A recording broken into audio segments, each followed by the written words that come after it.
另外，咱要来关心的就是 APEC 会议，即马当咧秘鲁来举行。咱的秘鲁代表处是用大型的电子扛棒来宣传台湾半导体的特色。也毋过，当地所传出，伫咧中国国家主席习近平被爆骨为进前，有人甲即个电子的扛棒断电40分钟，嘛有中国人总去到大楼内底，要甲即个扛棒挑掉。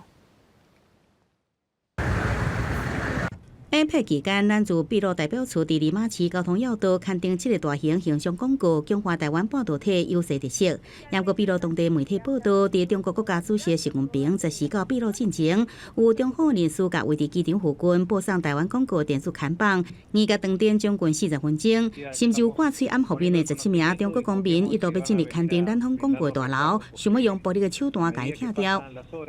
Hemos tomado conocimiento que personas extranjeras han venido cubiertos con mascarillas con la intención de entrar por la fuerza y despojar uno de los paneles publicitarios que tenemos en la azotea del edificio, sin consentimiento y bueno, aprovechando la ausencia de la autoridad policial. Y eso nos perjudica porque estamos en estado de zozobra. 咱自处代表批评因的无理行为，就显甲一般民主社会严重来脱离，已经协助广告商来加强相关的维安。尽管中国安尼施加压力，咱国领袖代表林胜义继续伫 APEC 会场中甲各国领袖代表互动。